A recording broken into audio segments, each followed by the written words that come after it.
And welcome, folks, to the talk show, Let the Truth Be Told. I'm your host, Pastor David.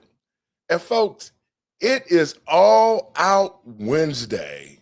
There's nobody that's going to be sacred. There's no topic that we're not going to explore. So if you ain't got nothing to do, call your friends and let them know you're listening to Let the Truth Be Told radio. And I'm your host, Pastor David. Y'all come on in.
Thank you.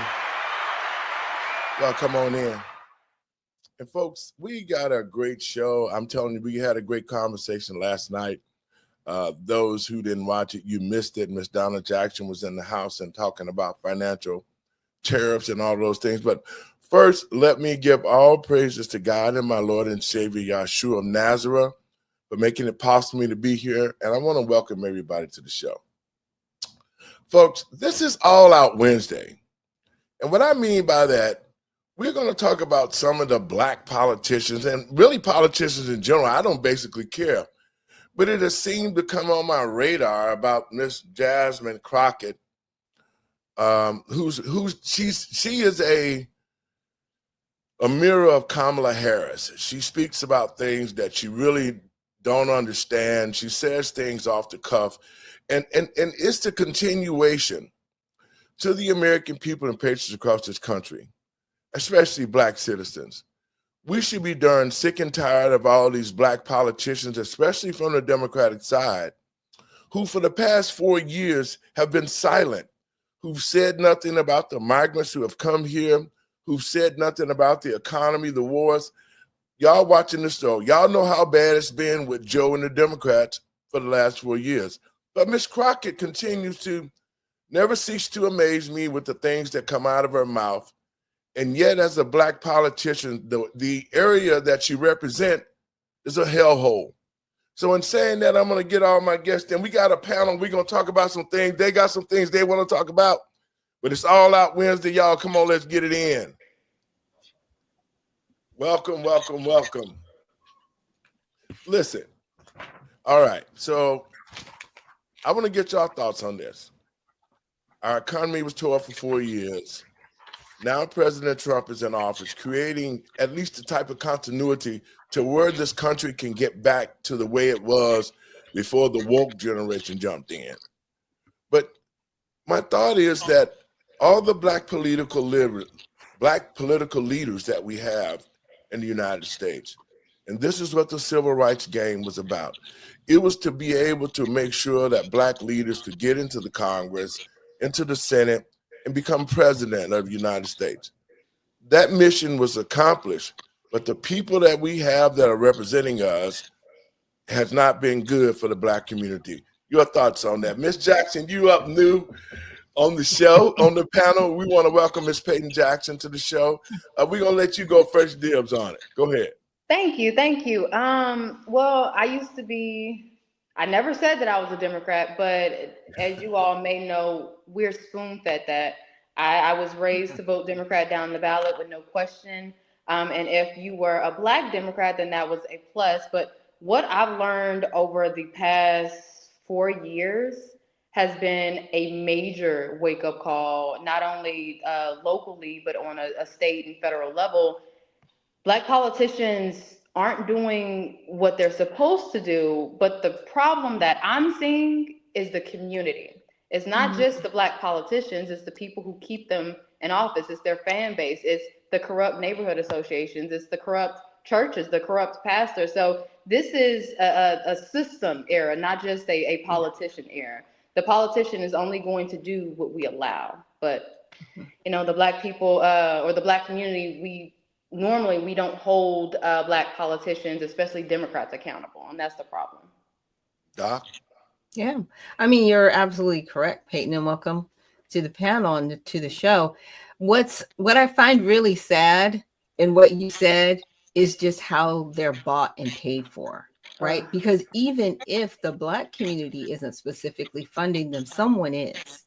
Right. And someone's actually funding them to keep the Black community on the plantation and keep them at heel so they never leave, right? It's like, we just want you to vote. We want your votes. Even if you don't support us, just give us your votes, but we're not going to do anything in return for you. And it's come to a point where Black Americans are fed up with it. They're just like, okay, we get the game.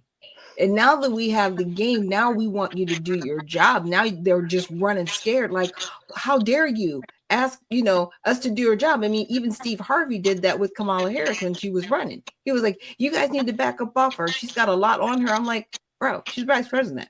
She's supposed to have a lot on her. She's supposed to do her job. And she's not doing her job, and we all see it. Andre? Yeah, and I'm in total agreement with what Peyton is saying and Dr. Nichols. What I'm finding with this situation with politicians is that you guys are correct. The politicians are only backed by their constituents, and whatever their constituents want is what the politicians will support. Now, I think we have an opportunity on this network through the Let the Truth Be Told network and through the show that Peyton and I are going to do, the Policy Barnes and Jackson, the PB&J Hour.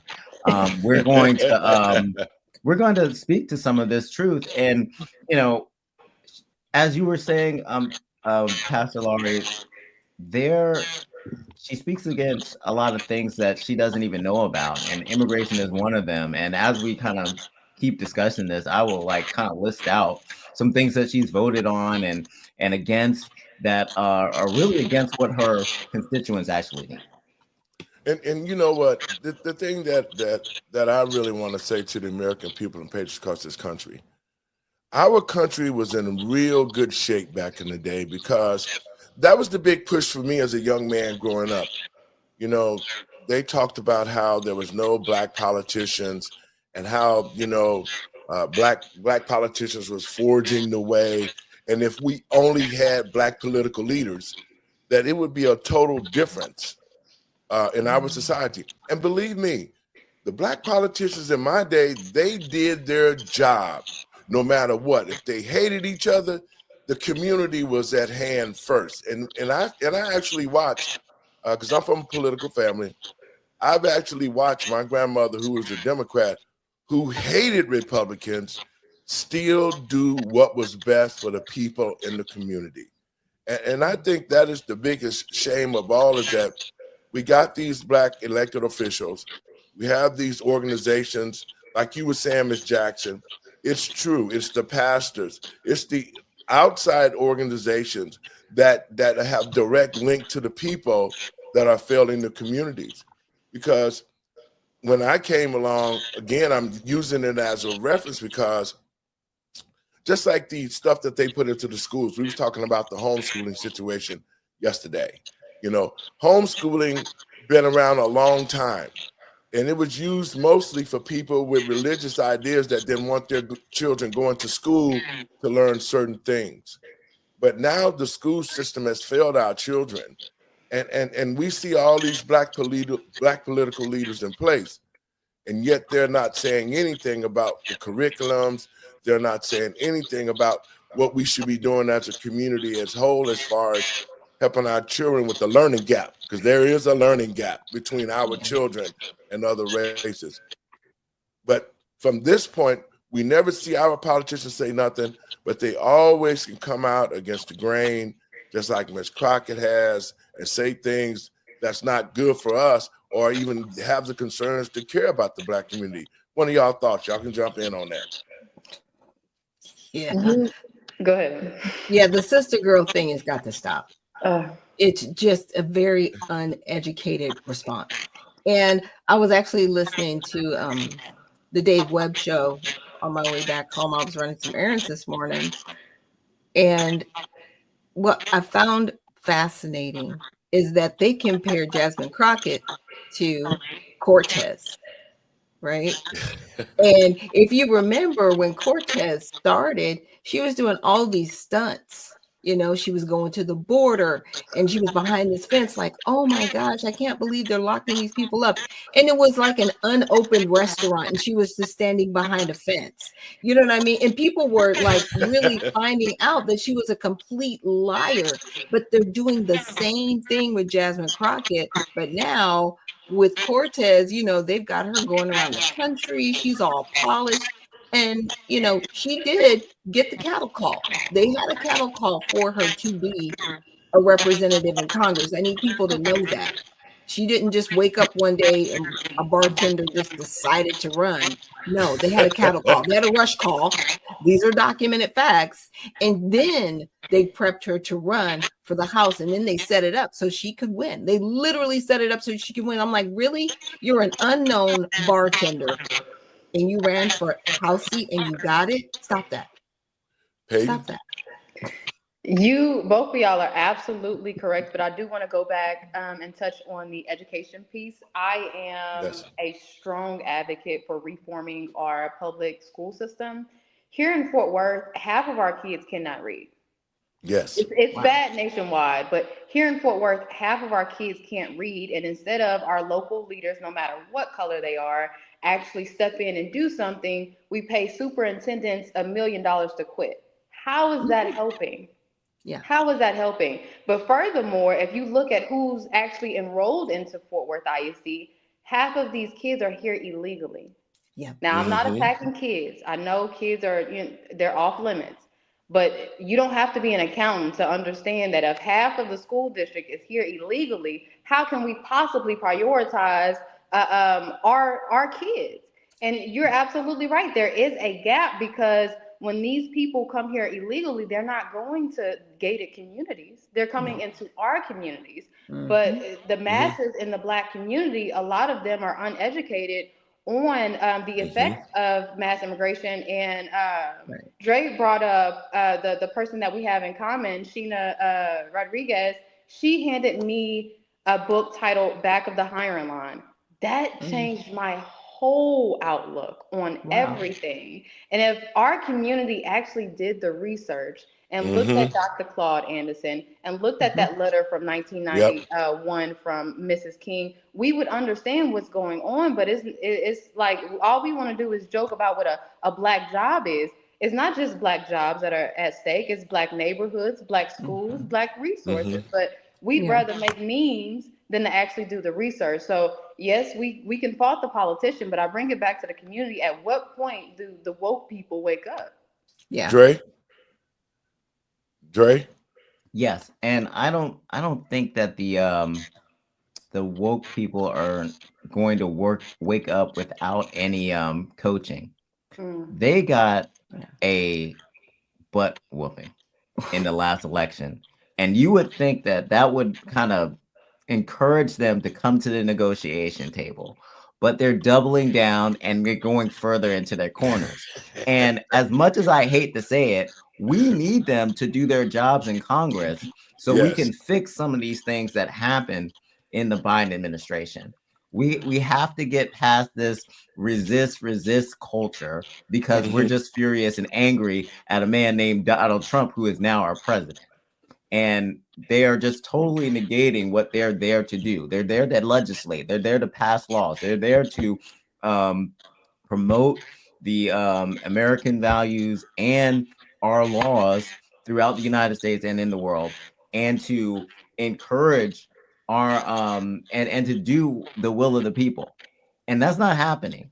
That's not happening. There's just arguing. There's back and forth. Cory Booker's out there making 25-hour soliloquies. You know, it didn't block a bill. It's just stupid. Like, he could have used some of that time to go to talk to maybe you know, the senator from Pennsylvania, who's been sensible, you know, this entire administration, now that Trump's kind of taken over. So there's a lot that they can do that they're not doing. Well, you know, that's true, gang, because let me say this to you. All the black political people that are in office, that's a lot of power. And when you get that kind of power, you have to have good intentions on the people that put you in that place. And that's the problem I've been having. You would think that Cory Booker, what good did standing up 24 or 25 hours do for the black community? Not a thing. See, these are trivial and tribute things that the black politicians do, and they act like that. Well, you know what, man? Cory Booker was in the Congress for 25 hours, but that's not going to stop the crime. You know, Cory Booker was up for 24 hours, but that's not going to bring economic development back to the black community, and that's what you're supposed to be doing, and that's what the people of this country need to do. Is we have to really start holding the politicians accountable. But more importantly, we have to start researching. We have to research people that we are going to vote for. I was the other day, and I'm going to pass this on. The other day, I was with some brothers, and we were sitting down talking about, you know, the state of affairs of the country. And I don't understand how black people, after the past 4 years with the migrant crisis, you know, you guys, they've been in our community. They've sucked up our resources. But they told us there was no reparations. But then you gave all sorts of money to the illegals. You put them on Social Security, Medicaid, housing. And I still got black people sitting under the tent here in Chicago. But the point that I'm making is, you would think black politicians from this point, from the very beginning, from Barack Obama, who was the first black president, all of them should be screaming about the fact that we can't do the black community like that. But and yet, all they talked about was Trump, Trump, Trump, and Trump wasn't even in office at the time. Your thoughts on some of the things that you think that could help us as a community from this point, because we look for solutions. What are some of the things that you think that we can do to educate our community and move some of these politicians out of the way that not being accountable and not doing their duties as they were elected to do? Dre? Dre, you want to take that one? Yes, I got it. So I would encourage people that if they have questions about immigration, that they go to numbersusa.com. We have fact sheets. We have voter grade cards. You can see exactly how they voted. And, you know, I'm focusing on a group of elected officials that voted for the Lake and Riley Act. They're Democrats. And I'm like, okay, you guys took this step. It was an important step. Not everybody took this step. Are there other bills that you're willing to support? Are you willing to take another baby step in the right direction? So I'm trying to work across the line, but getting as much information as you can is important. Like the back of the hiring line, like Peyton mentioned, is powerful. You can read that, you get the whole 200-year view of how our immigration system has worked and how it's basically hurt Black Americans over time, over and over and over again. And that when we pulled back on some of that immigration, we reduced it. Black Americans actually had an opportunity to thrive for 41 years until they boosted immigration again. Doc? Yeah, so, you know, me, I've got the political party, so my drive is always running at the local level.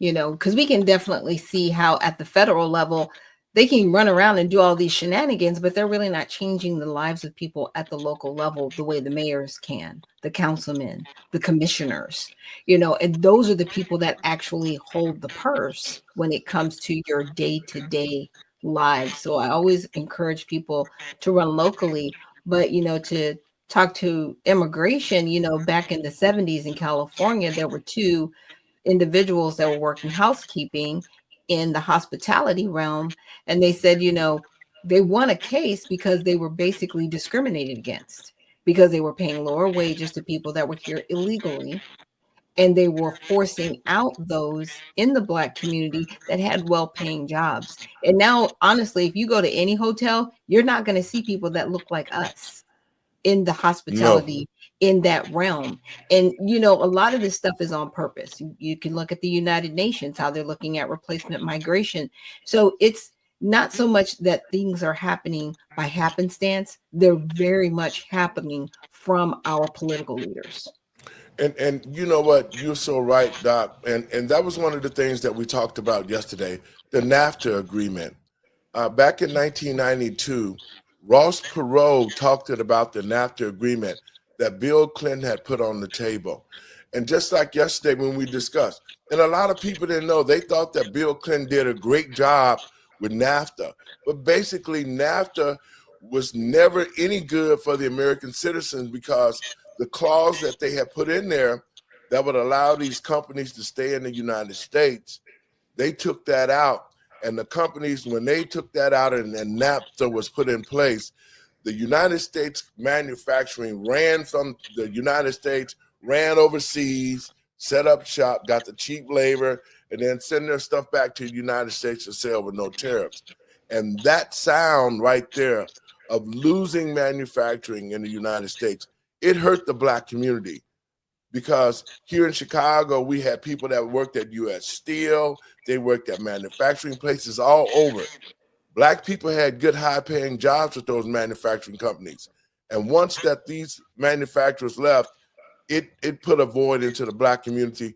And Doc, you're right. That's when we start seeing all those service jobs coming in, hospitality jobs that Blacks really didn't want to work, other service type jobs that didn't pay a lot of money.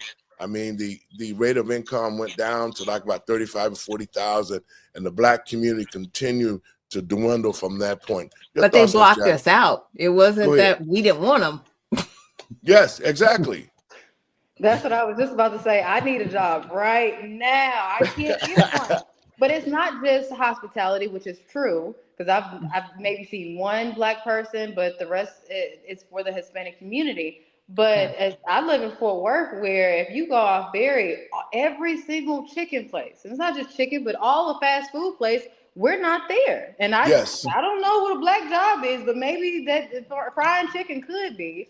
But it's not, again, it's not just jobs, it's our neighborhoods, it's Mhm. our resources that they say we don't have, but as soon as someone hops over the border illegally, they get social security, they get Mhm. disability, they get housing, food stamps, everything that they said that we didn't have, they hand over.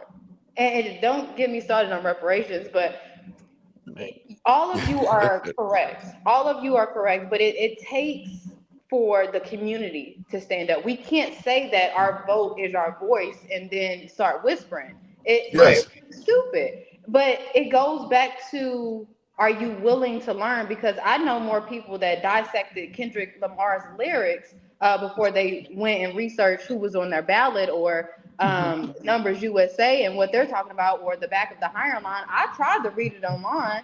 They just clown me on how slow I read out loud instead of dissecting what's in the book, dissecting Yes. Right. what was in that letter from 1991, and actually understand that not everything that Trump says is funny. You should actually go back and research it. But we as a community, we hate Trump so much. It's just, it is so wasteful. And these are the same older Black people, men and women, that go to Hmm. church every Sunday and say, "Thou shalt not hate." But you hate Trump just because you don't understand him. And I understand that Yeah. he's a very blunt person, but if you just put your emotions aside and Right. actually think logically and vote outside of your emotion, we might be able to get somewhere within the Black community.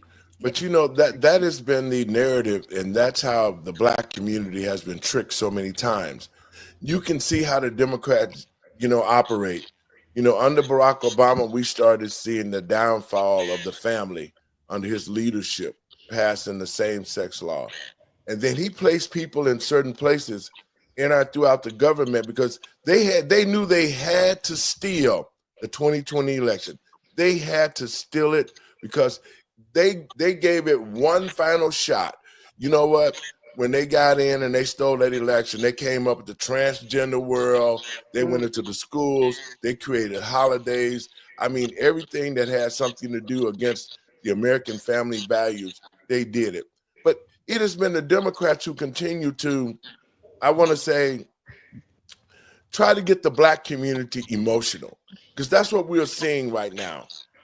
They know if we get Black people all upset and we make them think that they're discriminating against the migrants, we can get them and the migrants together and we can be kumbaya. So you're talking about, Urban League, Sharpton, Jesse Jackson. All of these NGOs are working against Trump, but actually they're working against the Black community because they should be fighting like hell to ensure that the Black community stays intact and that we're able to train our children. I want to play a quick clip, and I'm going to get y'all thoughts on it, especially you, Miss Jackson. This is somebody that you know of down in your neighborhood. The final thing that I'll say, because you've been gracious, is this. When I first became a public defender, I had no criminal defense experience. And I walked in and I told my boss, Charlie, I said, listen, you should hire me. He said, why? I said, because I'm Black. Charlie looked at me like I was crazy. Charlie offered me my job. You can't make this shit up. Y'all thoughts? I'm disgusted. I made a post about it when I seen it, or when they started whining about DEI lately. Yes. Like I said, I'm looking for a job, but please do not hire me because I'm a woman. Please do not hire me because I'm Black, because it's literally asking for you to disrespect me. My employment requires respect. So I expect you to treat me and respect me like I'm a white man. I won't take anything less. But it's disgusting. Why would you? And it's the demographic, my demographic, that's the most educated in America. But we fight for DEI like we're DEI hires. I've never been a DEI hire, and nor will I ever be. It's demeaning. It really is. Doc? Yeah, it's sad because they use us. You know what I'm saying? They use our faces and our plight to push DEI, but we don't benefit from it, just like we didn't benefit from affirmative action. Everybody else does, but then they want to put the Black plight in front of that, like, you have to do this. It's like, stop that. We are not your emotional support pets. We're not. And when it comes to being employed, to Miss Jackson's point, this is about my resume and what I bring to the table. This isn't about my gender. This isn't about, my ethnic background. This is about, what do I bring to the table? Speak to my references, and what I've done in my past positions. That's what we need to really be focused on, not the color of our skin. Dre? And not to sound old fashioned, but what happened to good old hard work? When I grew up, my dad always told me, I had to work harder than everyone else around me if I wanted to be the best. Yes. And I took that into the classroom. I took that everywhere I went. So when I applied for a job, I expect them to hire me for what I did, what was on my resume, and how they thought I would fit in the company. Right. That's all. I've never gone anywhere, hire me because I'm Black. That sounds ridiculous to me. I think that she should be ashamed of herself, because I know that her parents, they're ministers, they're preachers. Like, they didn't teach her that. So I don't know where she got that from. Well, you know what, guys, what you all are saying is true, because of the simple fact is, growing up on a plantation and being a sharecropper's son and coming to the city, that's all we knew. We knew the hands-on type of experience because we picked and chopped cotton. That's what I saw my parents do. But when I saw my uneducated parents move to Chicago, my father become a manager for one of the top food retailers, Dominic's. My mother went on to work for silk screening companies that Playboy owned. They always told me this, and they taught me this. They said, no matter what you do, you can be a ditch digger. You be the best ditch digger that you can be. And that stuck with me because when I dropped out of college and I bought my first business at 17, but I worked in a manufacturing firm as a welder. As a welder, I was the best. I was the top of my class. I made the $200 to $300 a night, and I was only 17 years old. And because of the fact that when I learned how to weld, I made it part of me. And I was like, okay, I'm going to be the best at whatever I'm going to do. And I did. And for 10 years of working in manufacturing, before I finally left, I ended up being an iron worker for the 111 Union in Rock Island. I mean, a journeyman making $40, $50 an hour. And that's the type of attitude that we as parents have to give to our children. We have to teach that and instill that in our children. You know, whatever you're going to do, you be the best at that. And when you got that type of attitude, you don't need a lot of support base. But when you exude that, people, believe me, I quit a job one day and got a job the same time, and hours later. So that's the type of attitude that we have to start teaching our children. But more importantly, we need the type of political leaders in office who can open up those type of doors that can bring manufacturing to us so that we do have jobs available for us. I'm gonna hit this other clip because Miss Jackson, I know you're in the same area with what's her name? Crockett, Rocket Crockett. But anyway, I'm gonna play this and I want you to talk about her district. If you could speak directly to Elon Musk, what would you say? Fuck off. That's it. A few moments later. Now, hold up, wait a Everybody minute. knows who Jasmine Crockett is right about now. And, well, let's just say she's got the attention of Doge after all the crap she's been talking about Elon. Man, I see that you make $174,000 a year, but in the 18 months that you've been in the House of Representatives, you've purchased a $5 million house in Texas. You have a $2.5 million lake house. Elon and the United States government, along with so many more citizens, would love to know, Jasmine, how did you buy all that? And we are back, and we're back.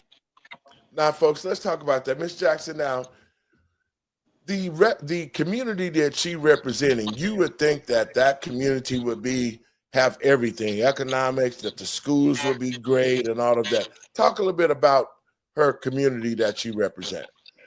So when I ran for Congress, I ran for Congressional House 33, which borders 30, which is the seat that she sits in. And in West Dallas, they're battling with a lot. One, they're battling with the schools. They're overran with illegal immigrants. They're battling with infrastructure. They're battling with environmental attacks from a plant called GAF. If you drive down Singleton by that community, by the library, you can literally smell the chemicals in the air. And this has been brought to the city. It's been brought to the commissioners. And it's even been brought to her and Mark Vesey, the man that I'll be unseating next year. They don't do anything. These Black politicians, they're super passive. But one of the things that I want to point out in her district, or in District 30, is when I was knocking on doors and introducing myself to the community, which I grew up in West Dallas, in this neighborhood, I went to the library, and I'm trying to figure out all of the programs that we have. And surprisingly, we have a free GED program. I was like, yes, that's great. I know a few people that, need this. And then the clerk was like, oh, no, we only have it in Spanish. Why? Couldn't give me an answer. They just pointed me down the street. And it that may seem small, but it starts somewhere. And between her and Mark Vesey, they're not knocking on doors. A lot of people didn't, in this neighborhood that I'm speaking on, they didn't even know that she was in office. They just knew her from TikTok fame, which granted, a lot of people, especially a lot of Black people, want to see combativeness in politics because they think that, oh, they're fighting for us. When in all actuality, that person is just a loudmouth, especially if you look at their voting record. But the majority of Black people in the Black community, we've never been to city council. We've never been to county commissioners. We only show up to school board if it's important with our kid. We've never even typed in congress.gov to research what these people are voting on and what they're supporting. So it's like, at what point in time do we hold the community accountable for supporting people like this? Because again, their vote is their voice. I want to play another clip, guys. Hang on.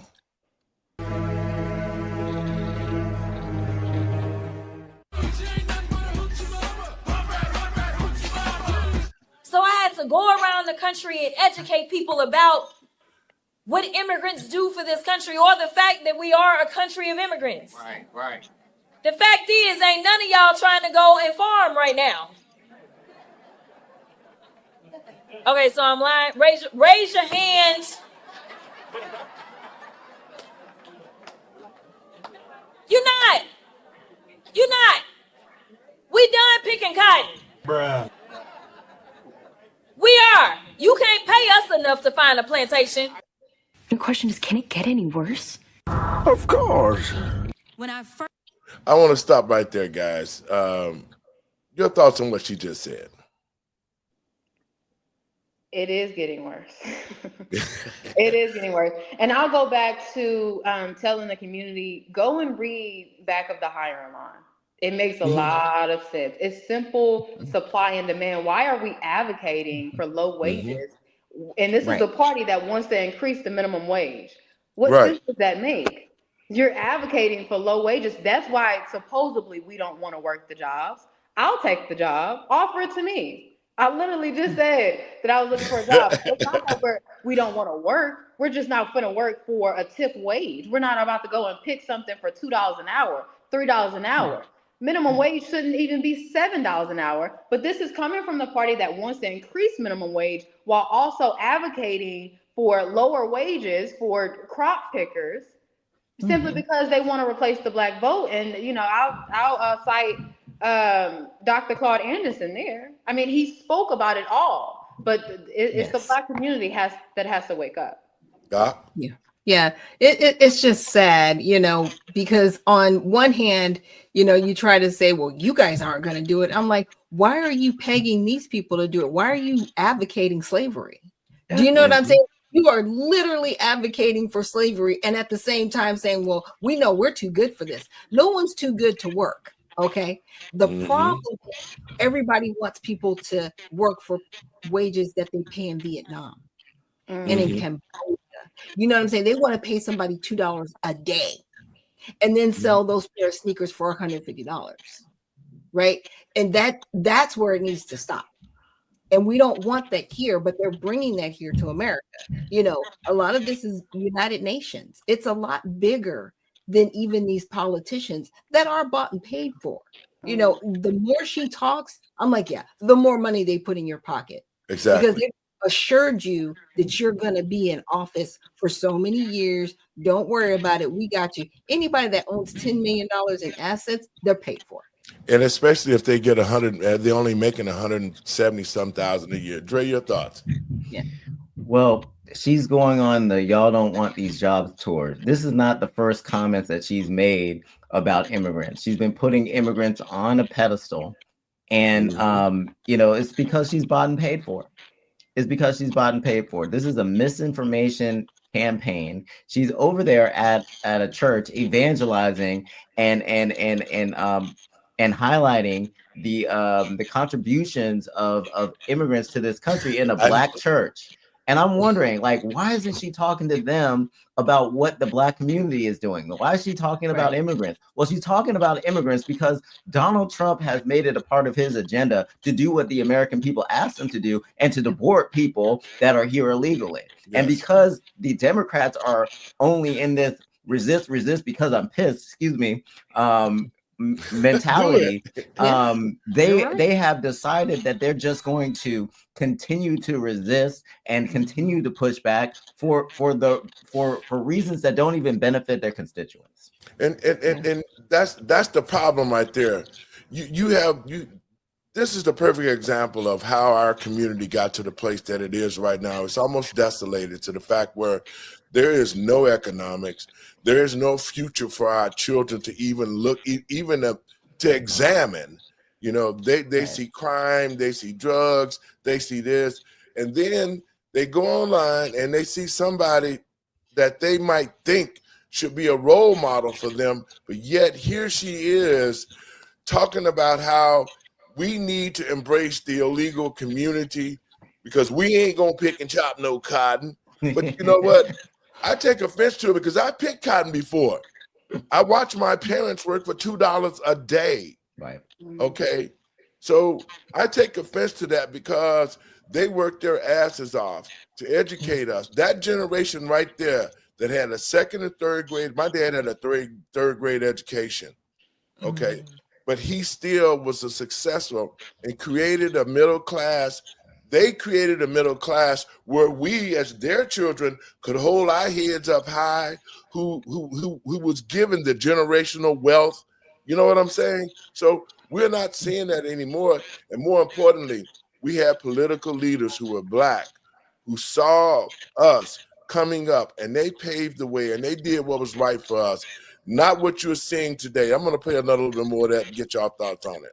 Became a public defender. I had no criminal defense experience. And I walked in and I told my boss, Charlie, I said, listen, you should hire me. He said, why? I said, because I'm Black. Charlie looked at me like I was crazy. I'm tripping, I'm sliding, I'm riding through the back like. Yeah.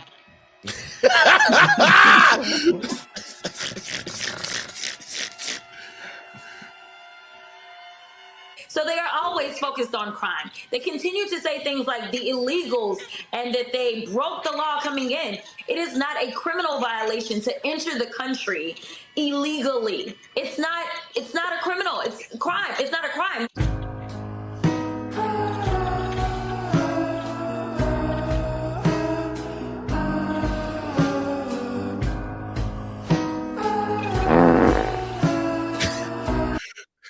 Folks, now listen, you heard what she said. She said it is not illegal to come across the border, and it is illegal to enter the United States. Y'all, any of y'all can jump on. Y'all talk about that. Well, it's a talking point because It is. What is going on is that this is the same thing that Abby on CNN is saying. It is a civil situation if they cross illegally, but they don't go on to say that if they're caught, it's a misdemeanor. If they are a repeat offender, then it is a felony. Right. So like it is illegal, whether it's a civil crime or it's a felony. It is illegal, and they are not to diminish that. But this is what they're going to try to do for the American people to normalize this. And this is the problem. This is the problem in Texas and some other places. Like illegal immigration has been normalized. People are used to going to class with illegal immigrants. People are used to like not working those types of jobs that they worked like 20 or 30 years ago because they've just gotten used to like the illegals filling those spaces, and they're fine with it. They're fine with it. And this is what we have to change. We have to explain to people why it's a problem. Explain to them who's hurting and how they're continuing to hurt themselves if they allow this to happen. Yeah, it's a humanitarian crisis. It really is. And then it falls on the lap of the federal government because local government won't do their job and deport these people immediately. You shouldn't be here. Okay, we haven't even gotten and talked about the sex trafficking. That's an over $150 billion business, which is actually being facilitated by our federal government when we don't send these people back. It's being facilitated by our local government when we don't send these people back. You're okay with it. You're okay with children being raped. You're okay with women being raped. You're okay with all of this illegal activity. So it's really hard for me to look at politicians at the local and the federal level with a straight face, because I'm like, you guys are a joke. You are not doing your job for the American people, period. Ms. Jackson? She's one of the insane Democrats that voted against H.R. 7909, which would deport any illegal immigrant that was convicted of any sexual crime in regards to our women and children. And I had lost respect for her before that, but after that, I couldn't understand how anybody, let alone a woman, could vote like that. But my stance on illegal immigration is the only right that you should have after breaking into this country is the right to remain silent. Yes, yes, I love it. You know what? And that's the key to this whole thing of it is, I don't understand how the Democratic Party keep trying to put it in the American people's head that it's okay for illegals to come to the country to be legal. No, I mean they want a society that has blurred the lines between right and wrong, and so there isn't any. Right? They want us to accept depraved behavior. They have, right? Because if you accept depraved behavior, then who has the high moral ground? No one. You know, they've completely eroded it, and they've eroded it within policy, overriding the Constitution. We should not be here, especially because we have a republic and we, the people, don't want to be here. But for some reason, we have these little emperors running around that are in our House and our Congress, and they need to be dethroned. Well, you know what? I want to say this, and because I got another clip I want to put in here. To the American people and patriots across this country, we have to take a look at our country and how it was 3 years ago. I keep saying it because what President Trump has done in the past less than 100 days, he's turned around everything and got this country back on track, even with the tariffs and situation. But again, we got political leaders, y'all. Let me say it. I have to say it. Y'all beloved Barack Obama, who can't do nothing wrong, who did everything wrong for black people. Black people, I'm going to tell y'all now, Barack Obama was the worst president that the United States ever had. Under his presidency, there was more black men killed by the police. He created laws to protect them, like the Blue Alert law. Under Barack Obama's leadership, we had more riots. We had everything wrong. What is it? Michael Brown riots in St. Louis, everything wrong. We had wars, and it's a pattern. It's a pattern that when Democrats get in office, they start wars. When Joe got into office, he started a war right away. He exacerbated Afghanistan, and when he couldn't get no more money out of Afghanistan, he turned around, and then Ukraine was invaded by Russia, which I think Ukraine started that, or Vladimir Putin got tired of them doing what they was doing, bringing drugs, homosexuality.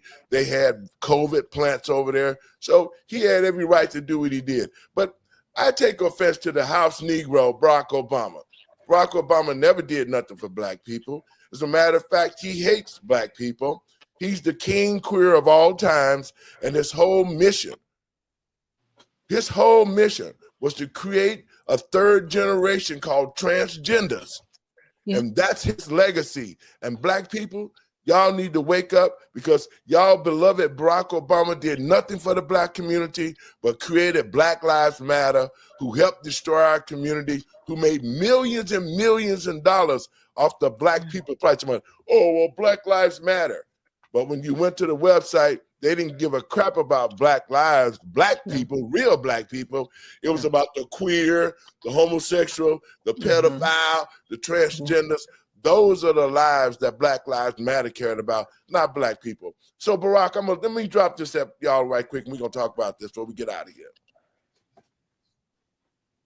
To do with something more precious, which is, who are we?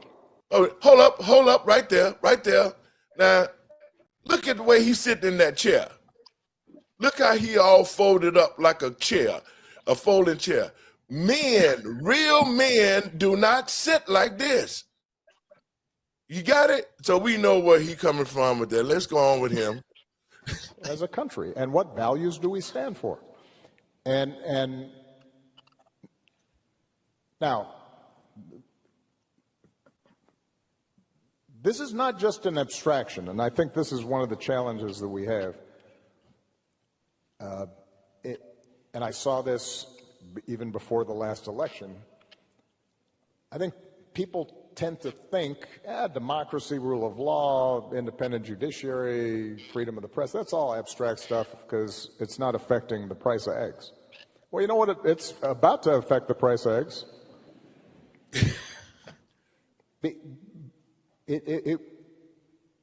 One of the things that has distinguished us in the past has been this basic idea that we are a rules-based society.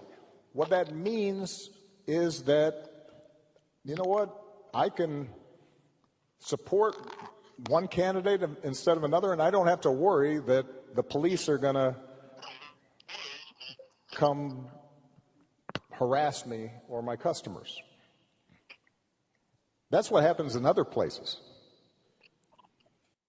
Guys, I got to ask you a question. What is he talking about?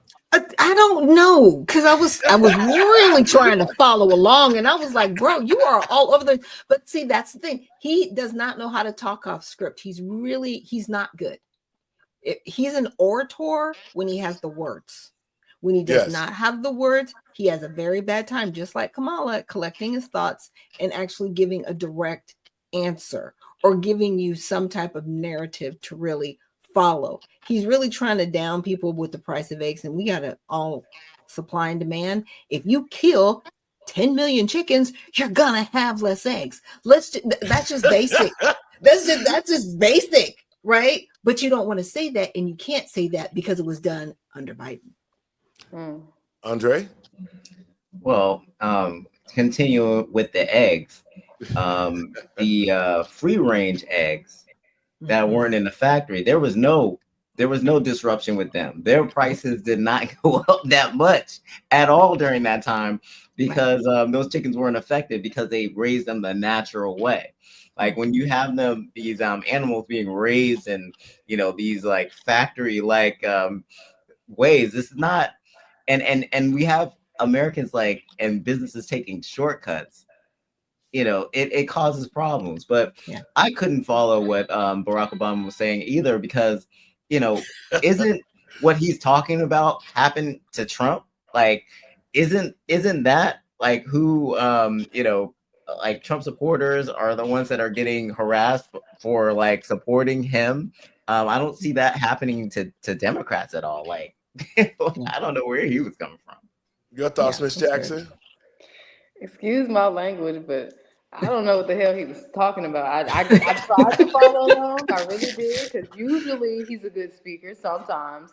But I don't know what he was talking about. But in regards to eggs, I mean, I preach self-sufficiency.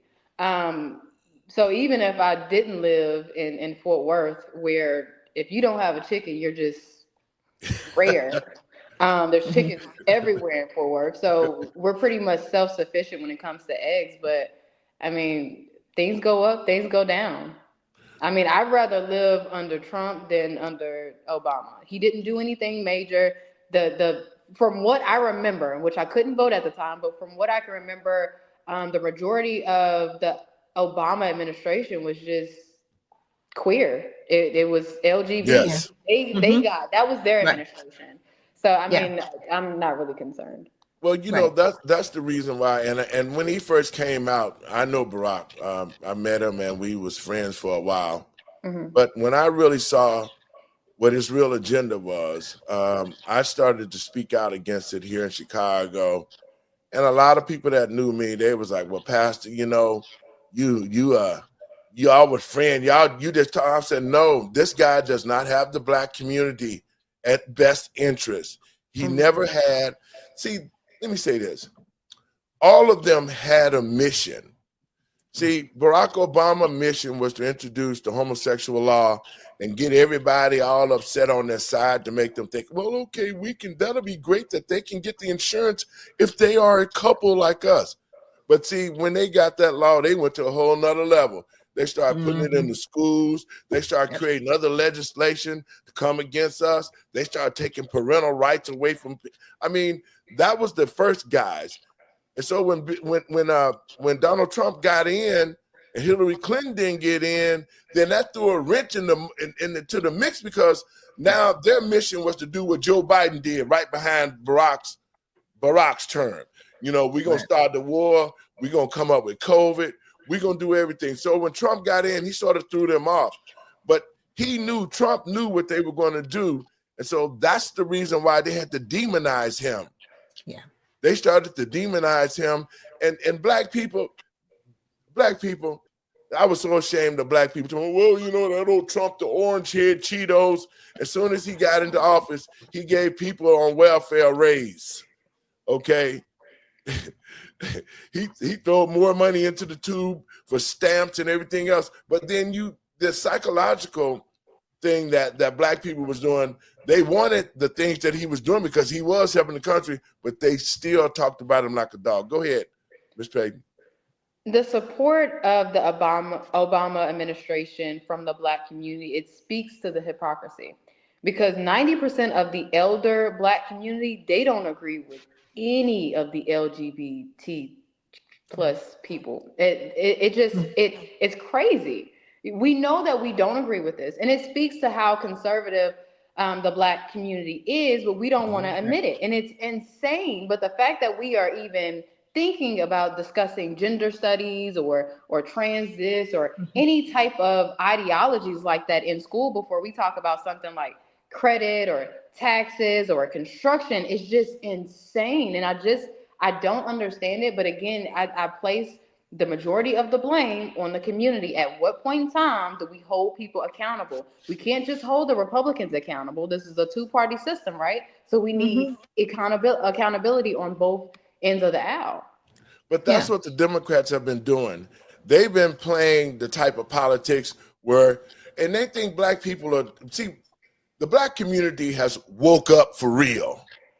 When we went to the polls here in Illinois and we put up 47% for the Republican Party, that sent a strong message to these Democrats here. And I guarantee you, J.B. Pritzker, you will not be the next governor of Illinois, because the black people done seen under your dress, and we know you ain't no man now. We're going to stand on what we supposed to stand on, and we're going to throw your ass out of office. So you and that weak Barack Obama need to sit down all folded up in a chair like a woman. Men don't sit like that. Just the sheer fact of seeing his ratchet butt like that makes me sick to my stomach. I'm going to put a little bit more on there, and we're going to talk about that and get out of here. That's what happens in Russia.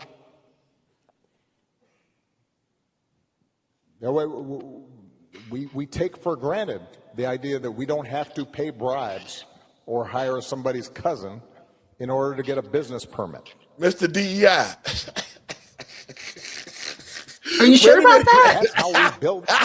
Let me stop. Are you sure about that? Because not only did you write policy to do that, you did it. You allowed people to come over here illegally and give them business licenses over people that work here in the community, while telling that community, we don't have resources for you. We can't give you this business license. If you go to any black community, there's everybody there that doesn't speak the language, that doesn't look like them, but they own businesses taking away black dollars. It's horrible. Dre? Yeah, and they own houses too. Like a lot of the business loans are given to immigrants as well.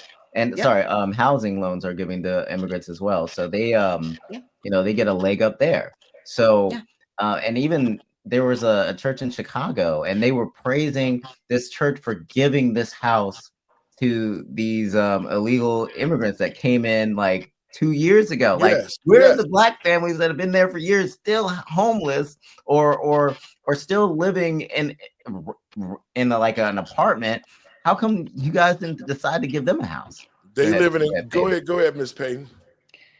Did y'all see what happened in California right after the Democrats shut down the reparations? They had some type of housing bill that they were trying to get passed, giving 0% interest, $0 down to illegal immigrants. And this is all while ignoring the legacy of redlining. Now, my background is in accounting. And because all of 90% of my clientele was black, I was so furious on their mindset of, oh, the bank isn't going to approve me. You have to have financial statements in place. And while that is still true, had I known at the time that people are able to cross over our border and get everything that we're denied for, I wouldn't have said anything. But I do want to shout out Chicago Flips Red. Is that correct? Yeah. I love them. I love how they stood up. That they are so rare in this country. I don't know any group like that in the state of Texas. So shout out to them. I love them. I love them. Yeah. Well, you know, and let me say this, those organizations, they were vocal, and all of us played a role into turning Chicago red. You know, we had people like P. Ray and the sister that was down there. They was giving Brandon Johnson hell. Every city council meeting, they are there because they watch and we watch Brandon Johnson dole out millions of dollars to illegals, millions of dollars to outside contractors because they got kickbacks. To the American people and patriots across this country, the reason why these Democratic mayors and governors continue to dole money out because they keep most of the money and give the migrants pennies on the dollar. As they continue to drain all programs for the American people who are down on their luck. They drained out Medicaid. They drained out the rental programs. They drained out all sorts of job programs. Just like here, what I faced personally with the jobs program, with the Divine Nine, the Urban League, the Cook Workforce. You're talking about all of these places, a safer foundation.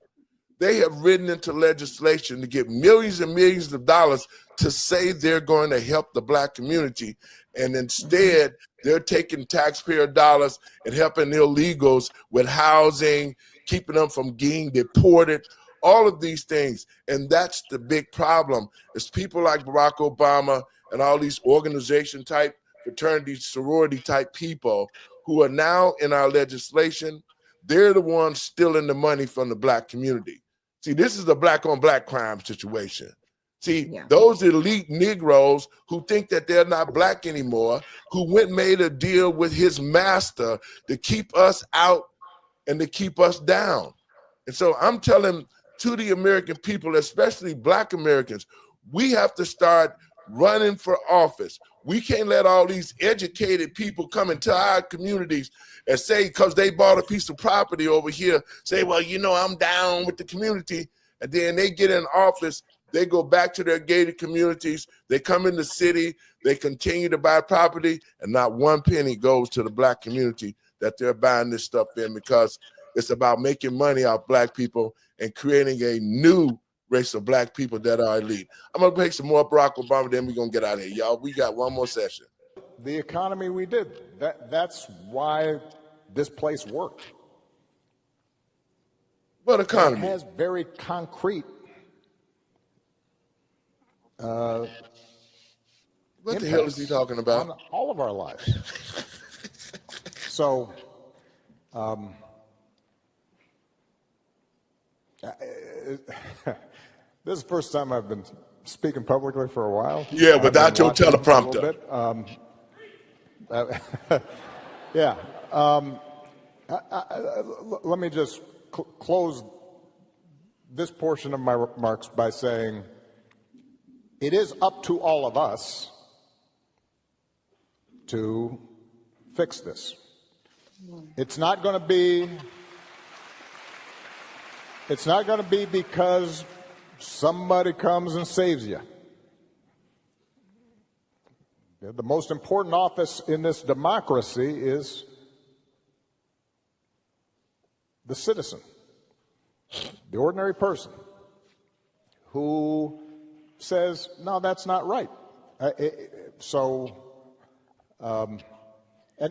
I do think one of the reasons that our commitment to democratic ideals has eroded. Age timers. Is that we got pretty comfortable and complacent. You know, it has been easy during most of our lifetimes to say you are a progressive, or say you are for social justice, or say you're for free speech and not have to pay a price for it. And now we're at one of those moments where, you know what, it's not enough just to say you're for something. You may actually have to do something and possibly sacrifice a little bit. So, yeah, if you're a law firm being threatened, you might have to say, okay, we will lose some business because we're going to stand for a principle. If you are a university, you may have to say, figure out, are we in fact doing things right? Have we in fact violated our own values, our own code, violated the law in some fashion? If not, and you're just being intimidated, well, you should be able to say, well, that's why we got this big endowment. We'll stand up for what we believe in, and then we'll pay our researchers for a while out of that endowment, and we'll give up the extra wing. Okay. All right, you know what? That's enough of that clown. Okay, I have to just say it The like only that. thing I agreed with that he said was that we have to do the work. I do agree when they keep shouting out, we're a democracy. No, we're not. We're a republic with democratic tendencies and quasi-socialism. Let's just be correct on that. We are a republic. It is we the people. He's right. And we can come after all of them as we the people. And they should too, man, because Barack needs to be in jail, Hillary Clinton, Joe Biden's, them, all of them need to be in jail. And I hope my friend Kash Patel, who is the director of the FBI, they working on you right now, Barack. So you're looking like you ain't had much sleep, and you're looking like you ain't had much to eat. And the way you stumbling and fumbling with that mic, it sounds like Alzheimer's.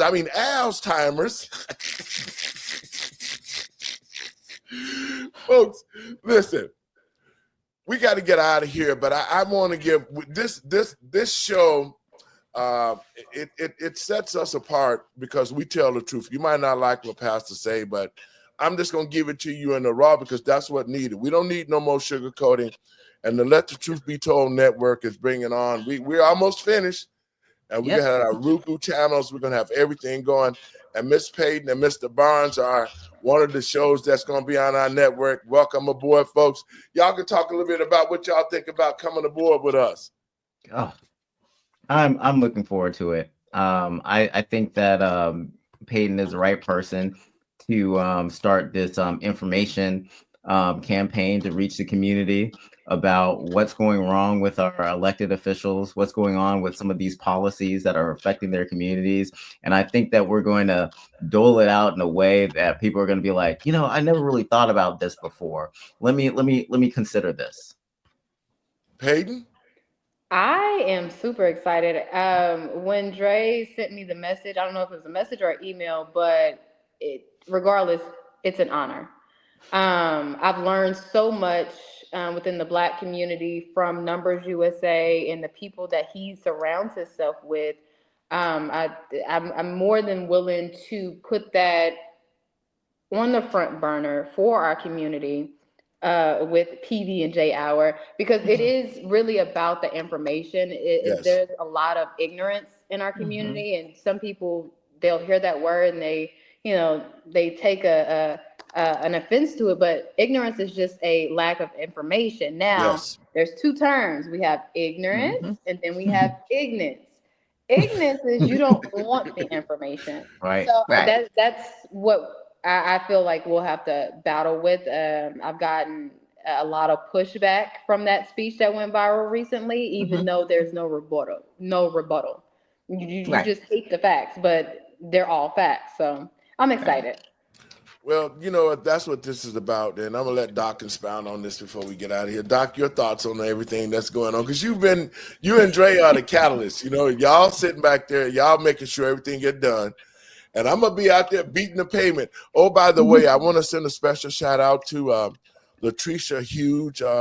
She's coming aboard the network. She's out of Georgia, down there where you at, Doc. Yeah, she's in Loganville. Yep, I know where she is. So I spoke to her this morning, so they'll be a part of the network.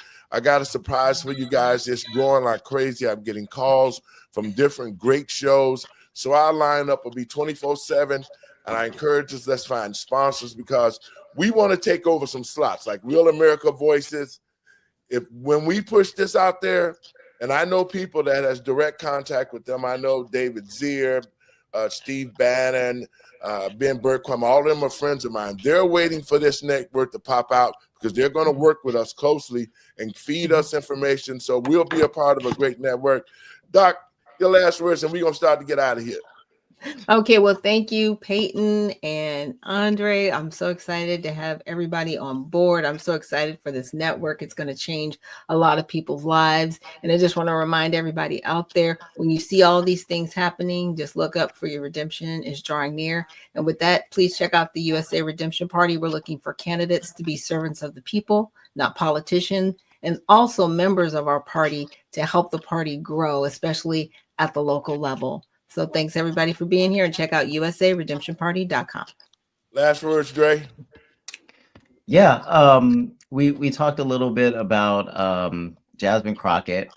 She voted against women. She voted against a budget policy that would have put more money to protect our interior enforcement. And she also voted against she actually voted for a bill that allows illegal immigrants to hide in safe spaces like churches and things of that nature. Yeah. We have to do a better job of protecting our country and our border. Come to Numbers USA, get the fact sheets, look at how your elected official voted, and then also you can take an action and send your elected official a message and let them know that you're satisfied with what they're doing or you're not satisfied. Ms. Jackson, your last words? Of course, thank you.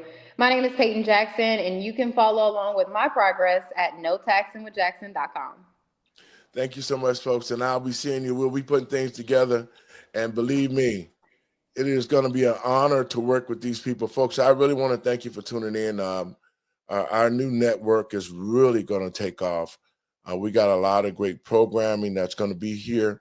And we want people to tune in. We're going to make sure that you get all our information where you can find us on Roku and Fire and Apple and everywhere. All those platforms will be available to us. So you can watch Let the Truth Be Told and our other shows that are going to be at the network. These are my last words. To the American people and patriots across this country, we can see exactly what the Democrats have done. They have done nothing to uplift this country. They've done everything to destroy it. And now that we can see their whole mission, it's not about the American people. It's not about black people. It's not about white people. Because the Democratic Party has sold its soul. They don't care about us. If they did, they never would have opened the borders and did all the things we saw under the Biden-Harris administration. So we now have to support President Trump. We have to be very, very careful. And we have to watch and make sure we don't let people like Barack Obama sitting around trying to figure out ways how he can help illegals stay in this country. We have to be careful who we elect, like Kamala Harris that can't hold a sentence, but yet talk about doing good things, but do bad things. We, the people of the United States of America, needs to understand that the only way that this country can get back to the place that it used to be, we have to support the current day administration. We are a republic, and we, the people, are the ones who control the United States of America. And saying that, folks, I'm going to get on up out of here. We'll see y'all tomorrow. Have a great evening.